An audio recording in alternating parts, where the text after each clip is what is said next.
double-digit Ks.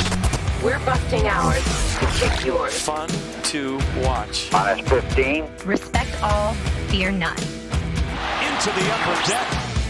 Intensity is not a curfew. Oh, mercy! 5, 4, 3, 2, 1.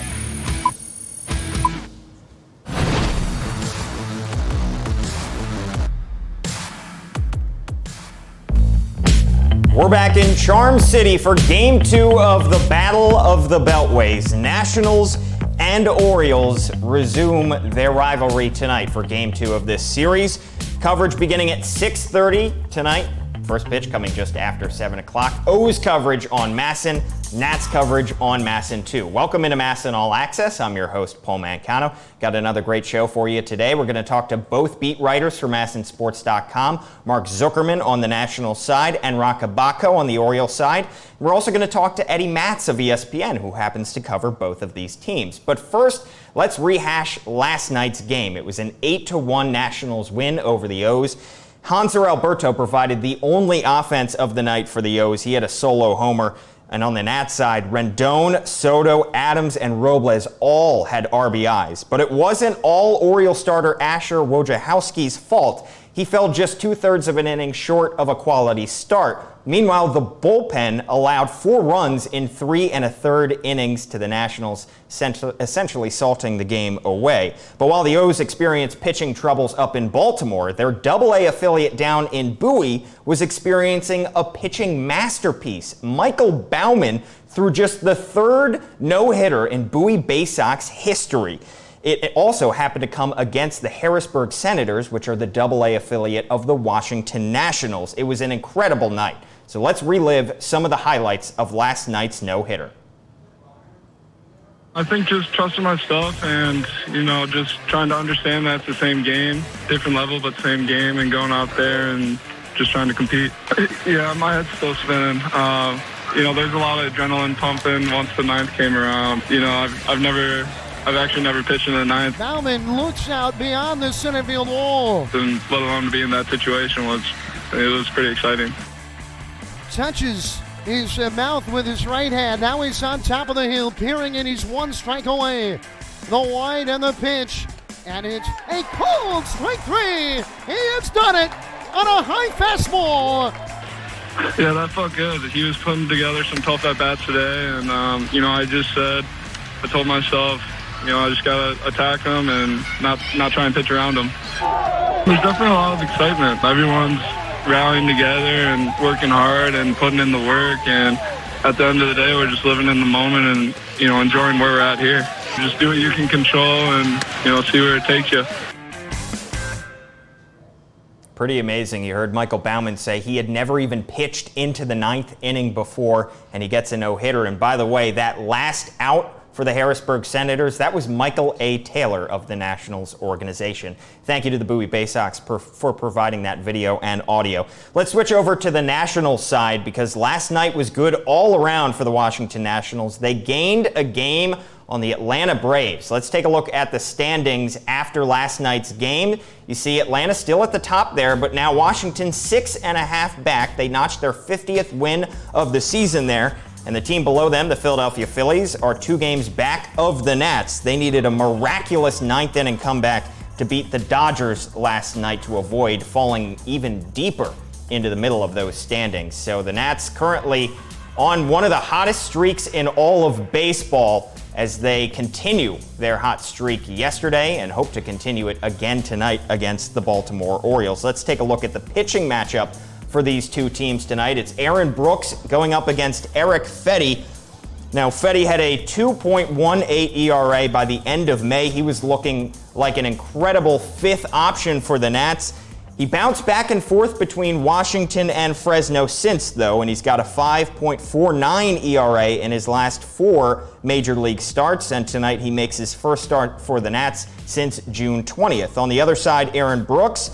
Remember, he started the year with the Oakland A's. He was selected off waivers by the O's on July 6th, and he threw a scoreless 2 2/3 innings in his only start for the O's 4 days ago. So it's Brooks against Fetty tonight. O's coverage on MASN, Nats coverage on MASN 2.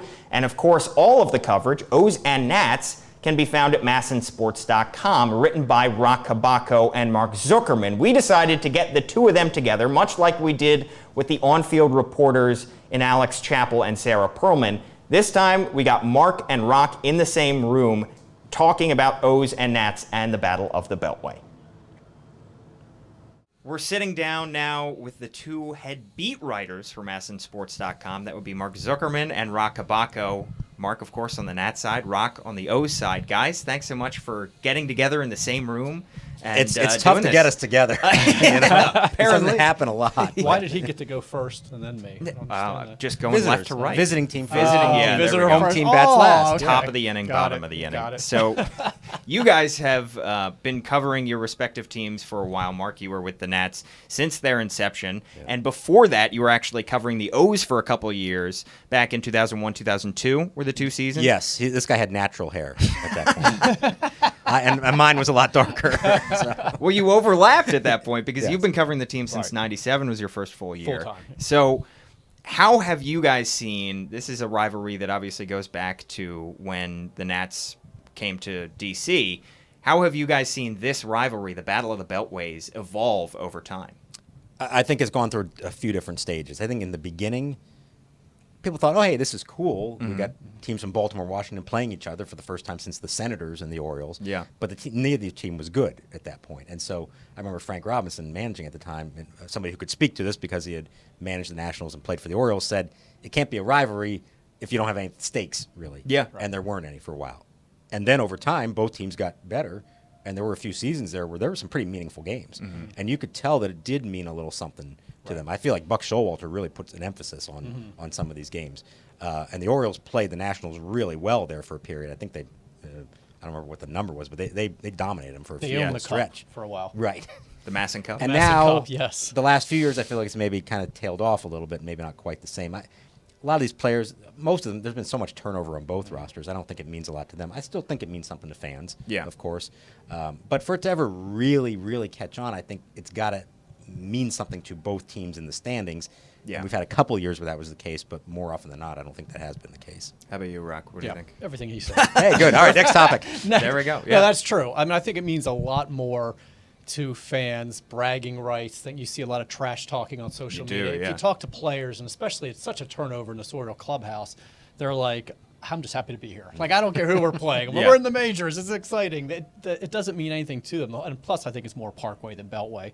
That's a whole other topic. I agree. So we should be able to change it. Like, we should have the power to change the name of this thing, right? But, exactly. Yeah. So I really think it means more to the fans. I don't think the players are that caught up in it. Brandon Hyde, we were trying to bait him a little bit. Hey, it's your first Battle of the Beltway, and he said it should be Parkway. No, I didn't say that. But he was, He's got hot takes. But he's just trying to piece together a rotation and find somebody in the bullpen that can get outs, and the offense is struck. Last thing he's thinking about is, oh, this is a neighborhood rivalry. Right. It's not the AL East, so I don't think they look at it as this huge rivalry. And like Mark said, when one team in this case is really struggling, going through the rebuild, then it certainly loses something there with the rivalry. It's a much bigger deal when both teams are really good, playing for something. There was some talk, how great would it be if they were in the World Series together? Right. Yeah, that was a distinct possibility. It was at one time. Plus, we're like, that'd be great for travel. Selfishly, we wanted that. Yep. It may be a few years before we're talking about that again. There was also a weird quirk of the schedule this year from the national standpoint. They just played the Phillies, now 2 with the Orioles, and then they're going straight to Atlanta for 4 with the Braves. Those are 2 huge division series wrapped around this one. So naturally, I think from their standpoint, this one's going to feel a little less significant because they know what they just went through and what they're about to face this week. And for the most part, it's always wedged in the middle of the week, too. Maybe it's because it's mainly 2 games, but how often has there been a weekend series? Right. It's it's a Tuesday, Wednesday type situation. I would take the weekend for the better traffic. Yes. I would gladly drive here on Saturday or Sunday than on Tuesday or Wednesday. Right. Yeah, well, my question for you guys is because we have the 2 games here, and then in a month we have the 2 games down in D.C. Where's the better parking from media? That would be here. Right. Yeah. Cones You set win- up for you all win of that you. one. Yeah. Yeah, So you win we have that to one. give them parking All right. spots. I digress. Media dining, let's talk about it now. They have a grill. We don't. We have air conditioning in our press All box. right, Oh, that's there it. we Mic go. drop. There we go. One is You closer win. than the other, I will say, though, than to the actual field. So in terms of the fan bases, because we've seen the Nationals fan base, I think, slowly kind of grow. And obviously, now that, they've had this sustained stretch of excellence, really, that they've made the playoffs all these years in a row and had a winning record, 7 straight seasons. You've seen their fan base kind of go, and the way that they show out to the park. Last night it was a pretty big Nationals contingent, I think. And then in a month's time, we'll probably get some O's fans. And I think it's interesting, every time you hear the national anthem down at Nationals Park, you do hear the O. They're very during that. emphatic. They make sure to make that point. Yeah. Do you think we're going to see more O's fans down at Nats Park, or do you think that this amount of Nats fans up at Oriole Park at Camden Yards is I going to be would great? guess more Oriole fans down there, even Okay. with the team struggling. There is still a large group of people who live closer to D.C. that grew up as Oriole fans, and that's going to be their team forever, and that's fine. It's hard to just all of a sudden say, oh, well, wait, we have a team. I guess we have to root for them now. Right. No, that's their team. And given we're just talking about the traffic, I feel like for a lot of people, it's not necessarily they're making the trip all the way down. They live in that area. This is their better chance to see their team closer to home, and so they're going to go to those games. There's not a lot of Nationals fans that live closer to Baltimore than Washington. Yeah. So I think I've said all along, it's going to take an entire generation of kids who grow up in the D.C. area who've always had the Nats before they really have established a full-fledged where the majority of people in the area are Nats fans. Yeah. Eventually, you won't have maybe as many Oriole fans that live in the D.C. area directly. But I think it's going to be a while till that happens, and I think that's great. They love to come see their team play down there. It makes for a good environment. I'm all for it. Yeah, and I think a lot of times, too, fans, like in this case, Oriole fans, first of all, there's that thing where you want to take over somebody else's ballpark, so fans kind of enjoy that. Plus, it's a different ballpark. Yeah. I think people enjoy making the trips. A lot of Oriole fans at Tropicana Field. They make a trip out of it. Yeah. And different cities. So I think part of it, too, is, hey, let's go to a place that we don't normally go for a game or two. It's a different venue, different concessions. Maybe you don't mind putting up the traffic. You don't have anything else to do. Yeah. So I think some of it's that, too, that they want to go someplace different. This is a awesome ballpark. But if you're here all the time, it's like, let's try something else, and then you have a chance to go to somebody else's ballpark. Well, you mentioned earlier the fact that there could be, in theory, just because NL and AL, a MASN World Series at some point down the line. Which is how it would be called, by the Oh, way. of course. Exactly. The network That's would the be only- why everybody have to call it course. that. Exactly. And The of course, commissioner would be on the baseball. Yeah. Described. Oh, yeah. yeah, exactly. So obviously these two teams are in different state of competitiveness. We know that the Nationals have a chance to make the playoffs this year, and the Orioles are beginning this rebuild under Mike Elias. Do you guys think down the road, just postulating, that there could be a MASN World Series that could happen, I don't know, in the next 5 to 10 years? I mean, I guess it's more about the Orioles first, Yeah, right? Because yeah. certainly Hey, the Nats but- every year are possible. Yeah, but they have to actually then, once they get to October, do something Win they a haven't done series? before. Well, yeah. So there is that part. But at least they're rolling the dice in Yeah. October, as Buck used to Yeah. say. You just want to Yeah. be able to roll the dice in October. The Orioles are not going to be rolling the dice, I would think, for a little while. Yeah. Yet. The Nats are always going to be a threat. How long this process takes, we've been trying to get a timetable from people, as you know. No one will say it's exactly 3 years and 5. Right. It could be 3 years. It could be 4 years. It could be 5 years. We don't know, and that's what's requiring the patience, and that's where it's tough for a lot of fans who say, who's this in this lineup? They can't be serious. I'm never going to another game. It's like, well, this doesn't happen overnight. Yeah. So, and maybe it speeds up. Maybe some of the young guys, especially young pitching, if you can get some good young starters who are inching close to the majors and they can make an impact, you can be a lot better, a lot quicker. It all starts with the pitching. So maybe that speeds things up a little bit. Couple really good drafts, getting more involved internationally, but that's going to take time. These are 16-year-old kids going to the Dominican. Yeah.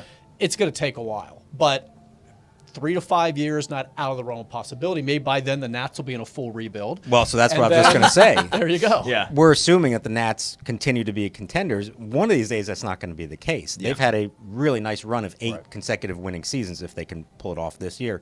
I think they're still built, no matter what happens this year, they're still built for another couple years. Max Scherzer's not going to be here forever. Yeah. Steven Strasburg's not going to be here forever. Anthony Rendon may not be here after this year. Yes, they have Soto and Robles, and they always try to feed that pipeline and have another generation coming up. But they're going to go through a down cycle at some point. That's the nature of things. So I would think there's almost as much chance of the Nationals not being a championship contending team at some point when maybe the Orioles are again. Right. I think it was actually a rare thing when those two teams in 2012 and 14 made the playoffs together. Yes. The same year. that's a pretty rare thing, and I don't know. We maybe we won't see that for a long time. I don't know. I hope Nats fans appreciate what they've had here, because they've been in the Orioles' position. I covered it. It's not pleasant, and it can take a while. They pulled it off, and look what they've had now for a good 8 years. I know people are frustrated that it hasn't resulted in the ultimate prize, but appreciate what you have. There aren't a lot of teams that can put together 8 straight winning seasons like this and potentially make the playoffs 5 times. Were they eliminated on the same night, the playoffs, the one year?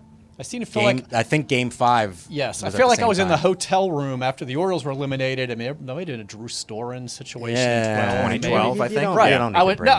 No, you're right. I think it was. It was, right? Because I remember sitting there thinking, well, they'll advance. Oh, wow. That's not a good time for MASN there. Yeah. But I'm glad you brought up the fact that the Nationals have been through this, because they had back-to-back #1 overall picks. Yeah. In Bryce Harper and Steven Strasburg, and now the Orioles have taken Adley Rutschman #1 overall, and they could be on their way to another #1 overall pick. I just can't wait to see Juan Soto, Adley Rutschman facing off in the World Series in 2024. Sure. Is that what you're calling it? That's what calling I'm it right now. Yeah, okay. God help us if we're still covering this team at that point. Hopefully, knowing the two of us, we probably will be. Still will be. Yeah, we'll be like the hopefully you guys old men sitting there. You can use the Face app at that point and find out what you would look like in 2024. And hopefully you guys get through tonight, because it's a hot one. No AC in the press box, but have fun with that the heat down there. Yeah. Thank you. Mark Zuckerman and Rock Kabako, of course, of MASNsports.com. Check out their coverage of the Battle of the Beltways. We're sitting in the Orioles dugout right now with a man who covers both of these teams in the Battle of the Beltways. That's Eddie Matz of ESPN. Eddie, thanks so much for joining me. You cover both of these teams, so you're up and forth back on I-95, 295 quite a lot. A lot of miles on I-95 or 295, depending upon how Waze tells me to go, or I-70 or 29. Yeah, true. There are a lot of different ways. You could 50, Route 50, 51, 51. 52. Just name all the numbers. Whatever it takes. Yeah, exactly. So you have been following both these teams, obviously, and as the trade deadline nears, it's going to be interesting to see where these teams go and what kind of pieces they could be moving on the Orioles side. You were reporting yesterday that there were some scouts here. Now, sometimes that could be they're looking at pieces that they might be trading for. Other times it could be they're just getting their work done in advance of games. But you noted that there could have been some of the former as opposed to the latter of the guys that were here yesterday. Yeah, so I think yesterday I talked to some scouts. We had Phillies were here, Padres were here, Braves, Diamondbacks. But some of those teams are on the upcoming schedules of either the Orioles or Nationals, so they could just be doing advanced scouting, getting ready for the series, or they could be looking at pieces for a potential trade. I think it kind of depends on the team. I think a team like the Padres, who the Orioles are, I think, facing soon, I would guess that's an advanced scout thing. Yeah. Phillies are in bad need of bullpen help. Orioles have a piece. I wouldn't say a piece or two, probably a piece. I think Michael Givens is a guy that's drawing a lot of interest. So if I were a gambling man, I would probably surmise that they were probably had eyes on him. He didn't pitch last night, so they didn't actually see anything. True. But I'll probably see. I'm sure those same scouts will be here tonight again. Exactly. Now, on sticking with the Orioles side, they already made their first big move in offloading Andrew Cashner to the Boston Red Sox. You mentioned Michael Givens. Do you see any other potential pieces? Obviously, Dylan Bundy was talked about for quite a while, but then his trip to the IL might complicate things. Are there any pieces that you think could be the next to go? So I think if anyone's the next to go, it's Givens. I don't like Bundy, like you said. He's not whole right now. He wasn't well, he had gotten a little right before getting dinged up. He was actually trending in the right direction. So I think the hope was before his last start, they were thinking if he throws a good one right here, maybe we could leverage that. But he got lit up, and he's not healthy now. So that's not looking good. You could argue a guy like Trey Mancini has some value, and that's not even a debate. He has value. The question is, would the Orioles be willing to get rid of him, right? Is he part of the rebuild? Is he somewhere in between? But I don't see him moving. I'm not seeing that happen. I also think he can hit, but he's kind of a tweener in the field. So my sense is that the Orioles, like a lot of players, they probably value him maybe a little more highly than other teams do. Michael Givens, though, I think to me would be the guy, right? He's the one bullpen piece, especially because lately he's been pitching well. His velocity has ticked up over the last couple months. He's been pretty efficient and productive out of the bullpen. So I think that's the next guy to move. All right, sounds good. Now on the Nats side, the visiting team for the Beltway Battle, at least this week, They are probably looking to add, as we know, because they are within the striking distance of that NL East, and they hold that wild card spot. So in terms of their additions, they're probably looking at bullpen and maybe even fifth starter. Are there any names that kind of make sense to you out there? For bullpen, yes. I think the starter thing, we'll get to that in a second. I don't think they're looking for starter. Okay. Bullpen-wise, the big names, I think the sexy names, I can't see the Nationals being in play for those people. Okay. Like Kirby Yates, Shane Green, Felipe Vasquez, old friend. Certainly they would be helpful, but I just think it's going to take more assets than the Nationals have to give, right? They've made so many trades these last few years. Too depleted in terms of the farm system. Yeah, even if you wanted those guys, I don't know. You'd have to give up like a Carter Kieboom, and I just don't think they're going to be willing to part with him. Yeah. Plus, that hasn't really been Mike Rizzo's style, whether it's in the free agent market or the trade market. They usually don't go for the Aroldis Chapman or the Andrew Miller. They kind of go second tier, if not a little further down, and with good reason. Like it's like getting a new car versus a nice pre-owned car. Yeah. Right. So I could see them going. Will Smith is a guy who is the marquee name in that Giants bullpen. I don't think they'll get him for that same reason, but I could see them going for a Sam Dyson or even like a Mark Melanson or somebody. I was going to bring him up. Yeah, another old friend. Exactly. Who's further down the depth chart that wouldn't require a top 1 or 2 prospect in your farm system. And the starter thing, everyone needs more starting pitching, right? But I think 1 through 4 the Nationals are as good as they've been in any season over the last 4 or 5 years, right? Number 5 is shaky, but show me a team where number 5 isn't shaky. Yeah. Right? So, sure, could you go out and get a starter? Yes, but then you're not going to have anything to get a bullpen piece, and that's the real need. Yeah, and we could see potentially a fifth starter cement himself tonight in Eric Fetty, a guy who has shown the ability, certainly, to go out there and dominate at times, had a little bit of a struggling June, but, if he can stick and stay in this rotation, then I think, could help this team down the stretch, don't you? Yeah, no doubt, but, he's been up and down, but that's like the textbook definition of a number 5 starter, right? Exactly. We've seen good and bad from Austin Voth. We've seen good and not so good from Eric Fetty. If you have a guy who's consistently giving you good outings every time he goes to the mound, that's not a number 5 starter. Yep. Right? So I think we saw it in the past. In 2016, Joe Ross came up. He was lights out, and then he got unhealthy. Yeah. 2017, it was a little bit of Joe, a little bit of Edwin Jackson, but it was always like this. Yeah. And so I think you just have to kind of know that that's the nature of the beast. And feel good about your 1 through 4. Yeah, and they have to feel very good about their 1 through 4 as of late, especially. We haven't seen too many major deals, a few teams kind of dipping their toe in the market, but it'll be interesting as you cover the next couple weeks right up until the trade deadline. Eddie Matz of ESPN.com, thanks so much for joining us. Always a pleasure. Always check out his stuff on ESPN.com. That just about does it for MASN All Access. I'm your host, Paul Mancano. Quick thanks to Eddie Matz of ESPN, Mark Zuckerman, Rock Kabako, Bobby Blanco, Amy Jennings, Cam Hasbrook, and Brendan Mortensen. Don't forget to watch the game tonight. O's coverage on MASN, Nats coverage on MASN 2. Battle of the Beltways. Hope you enjoy it.